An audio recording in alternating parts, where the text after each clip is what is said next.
کہ ایک شہادت کی جو انگلی ہوتی ہے نا، یہ آپ کا کنیکشن ہے۔ فار ایگزامپل کبھی اب آپ یاد کریں گے، میں جو آپ چیز بتانے لگا ہوں غور سے، کہ جب آپ قرآن کریم پڑھیں تو الفاظ کے نیچے بسم اللہ الرحمن الرحیم۔ ناظرین، اس ویڈیو میں جو انفارمیشن آپ کو بتانے جا رہا ہوں، جو چیز آپ کو بتانے جا رہا ہوں، میرا دل کہہ رہا ہے، میری روح کہہ رہی ہے،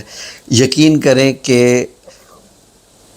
میں اندرونی طور پر محسوس کر رہا ہوں کہ میرا رب العزت اس سے بہت مطمئن ہوگا، میرا اللہ مجھ سے بہت راضی ہوگا جو میں چیز آپ کو بتانے جا رہا ہوں۔ اور اس سے بھی بڑھ کر یہ کہ اگر آپ لوگوں نے اس بات پر عمل کر دیا جو میں آپ کو بتانے جا رہا ہوں، تو شاید اللہ رب العزت، شاید نہیں 100%، جی شاید میں نے پتہ نہیں کیوں لفظ استعمال کر دیا، میں معافی چاہتا ہوں، 100% اللہ رب العزت آپ سے، مجھ سے بھی زیادہ راضی ہو جائے گا، مجھ سے بھی زیادہ راضی ہو جائے گا، اور آپ کو دنیا میں کسی وظیفے کی ضرورت نہیں پڑے گی اگر آپ یہ عمل کریں۔ میں آپ کو ایک راز کی بات بتاؤں جو آج تک آپ کو کسی نے بھی یہ راز کی بات نہیں بتائی ہوگی۔ آپ سے گزارش ہے کہ اس بات کو بڑے غور سے سنیے گا۔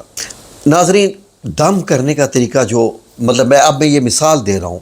دم کرنے کا طریقہ جو ایک بتایا جاتا ہے، آپ کو معلوم ہے کہ ایک شہادت کی جو انگلی ہوتی ہے نا، یہ آپ کا کنیکشن ہے۔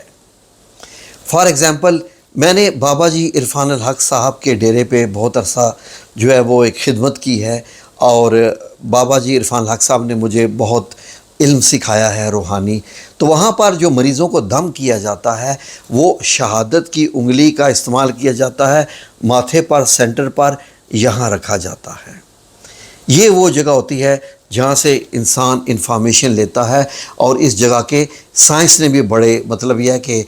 سائنس نے بھی ایکسپلور کیا ہے اس چیز کو بہت۔ یہ ایک قسم کی ڈسکوری ہے کہ اسلام کا ماتھے کے ساتھ جو ہے وہ انفارمیشن کا، سوچنے کا، سمجھنے کا یہ ماتھا ذریعہ ہوتا ہے، اس لیے ماتھے کو زمین کے ساتھ ٹیک لگائی جاتی ہے، تاکہ ایک تو یہ تو بظاہر تو اللہ رب العزت کا سجدہ ہے، لیکن اس کے جو سائنسی اثرات ہیں وہ آپ کے جسم میں بننے والی جو ٹینشنز ہوتی ہیں، جو میگنیٹک فیلڈز ہوتی ہیں جس سے دماغ ٹینشن میں چلا جاتا ہے، وہ ساری کی ساری زمین میں جذب ہو جاتی ہیں۔ اس لیے سجدہ اگر چھتوں کی بجائے زمین پر کیا جائے تو سائنسی لحاظ سے اس کے اثرات اور زیادہ بہتر ہیں۔ ویسے روحانی طور پر تو آپ کو سجدے کا جو ہے وہ ثواب تو حاصل ہو ہی جائے گا۔ اب آ جائیے ناظرین اپنے ٹاپک پر، کہ قرآن الکریم جس طریقے سے میں نے آپ کو بتایا ہے کہ شہادت کی انگلی سے کنیکشنز جوڑے جاتے ہیں، اسی طریقے سے ناظرین میں نے ایک بڑی غور سے بات دیکھی۔ ہمارے جو بڑے بوڑھے اور بزرگ تھے، ان کی نظریں بھی نہیں خراب ہوتی تھیں، نظریں ان کو بہت کم، میں نے بزرگوں کو دیکھا کہ وہ اینک لگاتے ہیں، بہت کم بزرگوں کو دیکھا کہ ان کو بیماریاں بھی لگتی تھیں اور وہ چلتے رہتے تھے، اور ان کے یہ کہ یہ جو بلڈ پریشر، عموماً جو ہیڈ ایک ہے یا یہ ڈائبٹیز، شوگر وغیرہ بیماریاں ہوتی ہی نہیں تھیں۔ یہ ساری کہاں سے آ گئی؟ ناظرین بیسیکلی ہم اپنے رب سے جب سے ہم دور ہو گئے ہیں، ان بیماریوں نے بھی ہمیں گھیر لیا ہے۔ اللہ رب العزت نے چاہا کہ ہم اس سے باتیں کریں، اس کی باتیں سنیں، اللہ رب العزت کی باتیں سنیں۔ اللہ رب العزت نے کیا فرمایا ہے؟ اب لوگ کہتے ہیں کہ اللہ سے باتیں کیسے کریں؟ ناظرین سب سے پہلے تو آپ اللہ سے بات کرنے کا طریقہ یہ ہے کہ آپ کے گھر میں قرآن الکریم ہے۔ یہ کیا ہے؟ یہ کس کی بات ہے؟ یہ میرے اللہ رب العزت کا ہی ذکر ہے نا، اللہ کی ہی باتیں ہیں نا ساری، جو اللہ نے فرمایا وہی تو لکھا ہوا ہے۔ کیا ایک لفظ اس میں اپنے پاس سے ایڈ کیا ہوا ہے؟ بالکل نہیں۔ تو قرآن الکریم پڑھنا اللہ سے باتیں کرنا ہے۔ اس کے علاوہ بھی آپ جیسے دوستوں سے باتیں کرتے ہیں، آپ اپنے دکھڑے اللہ سے سنا سکتے ہیں، لیکن ناظرین آپ اللہ سے بات کرنا چاہیں اور آپ کو معلوم ہی نہ ہو کہ اللہ رب العزت کیسی باتیں کرتا ہے، اللہ کے بولنے کا طریقہ کیا ہے، دیکھیں نا، فار ایگزامپل آپ قرآن الکریم کھول لیں، آپ کوئی بھی آیت کھولتے ہیں تو اس کے بعد آپ جب پڑھنا شروع کرتے ہیں کہیں سے بھی، تو آپ کو اللہ رب العزت کا انداز بیان صاف صاف پتہ چلتا ہے کہ میرا رب کتنی خوبصورت زبان میں بات کرتا ہے، اللہ کے بات کرنے کا طریقہ کتنا خوبصورت ہے۔ عربی لوگوں نے تو اتنا اس پہ حیرانگی کا اظہار کیا، انہوں نے تو یہاں تک کہنا شروع کر دیا عربیوں نے کہ یہ کسی انسان کے الفاظ ہو ہی نہیں سکتے، یہ ایک شاعرانہ زبان ہے۔ کیونکہ جیسے ہوتا ہے نا کہ جیسے سورہ الکوثر ہے، ہر لفظ رے پہ ختم ہوتا ہے، اور سورہ الفلق، علق،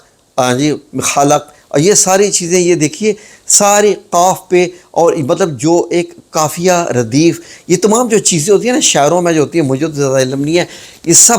بیسٹ کوالٹی ہے، مطلب جو ہے شاید اس کائنات کی، شاید نہیں 100% اس کائنات کی سب سے خوبصورت ترین زبان ہے۔ سورہ ناس کی بات کر رہے ہیں، قل اعوذ برب الناس مالک الناس الہ الناس من شر الوسواس الخناس الذی یوسوس فی صدور الناس من الجنۃ والناس۔ اس سے خوبصورت کیا زبان ہوگی، اور مطلب بھی ایسا کہ ایک صورت پہ کتابیں، ہزاروں کتابیں لکھی جا سکتی ہیں۔ ناظرین، جب آپ قرآن کریم پڑھتے ہیں تو اس وقت آپ اللہ سے باتیں کر رہے ہوتے ہیں۔ میں نے یہ دیکھا ہے کہ اگر آپ قرآن کریم کو ایسے پڑھیں، دل سے پڑھیں، اور ایک آپ نے ساتھ عمل یہ کرنا ہے۔ فار ایگزامپل، کبھی اب آپ یاد کریں گے، میں جو آپ چیز بتانے لگا ہوں غور سے، کہ جب آپ قرآن کریم پڑھیں تو الفاظ کے نیچے آپ اپنی شہادت کی انگلی چلائیں، ایسے رکھ کر انگلی چلائیں، ساتھ ساتھ جو لفظ آپ پڑھ رہے ہیں، فاطر السماوات والارض،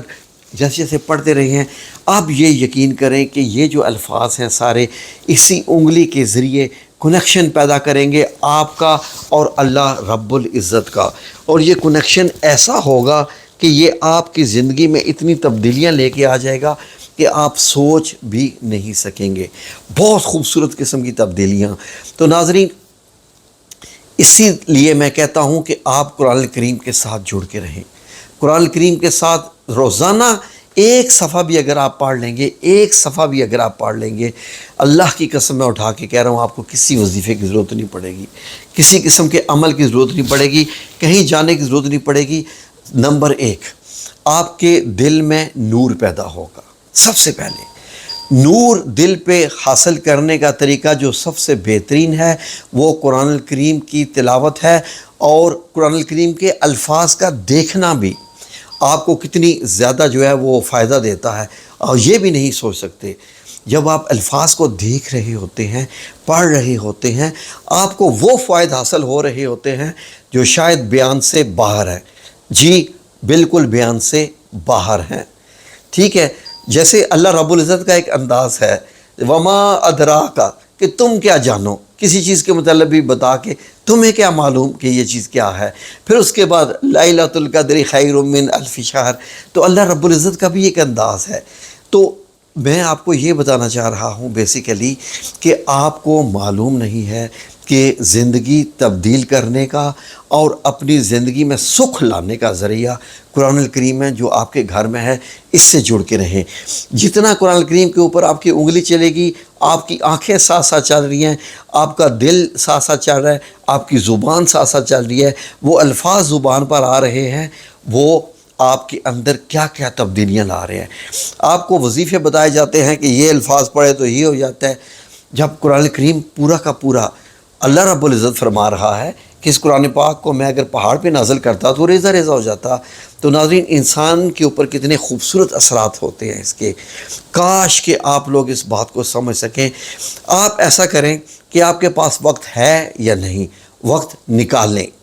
اس کے لیے وقت نہیں نکالنا تو پھر اگلی منزل آپ کی قبر ہے، اور قبر میں جانے کے بعد تو پھر آپ کے پاس وقت ہی وقت ہوگا، لیکن قرآن پاک پڑھنے کا وقت نہیں ہوگا۔ صرف قبر کی منزلیں سہنے کا وقت آپ کے پاس ہوگا، اور وہاں پر آپ کی کوئی نہیں چلنی، انہی کی چلنی ہے جو کہ ہمارے مالک ہیں، جو کہ جن کو حکم دے دیا جائے گا کہ اس بندے کے ساتھ یہ سلوک کرو تو ہمارے ساتھ وہ سلوک کریں گے۔ اور حیرت کی بات ایک اور جاتے جاتے میں آپ کو بتاتا ہوں،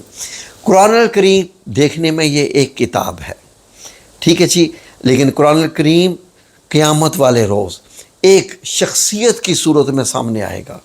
جی ایک شخصیت کی صورت میں آئے گا، اور اللہ رب العزت سے فرمائے گا کہ میں اس کو جہنم میں نہیں جانے دوں گا، یہ شخص روزانہ میری تلاوت کرتا تھا۔ آپ کو کیا معلوم،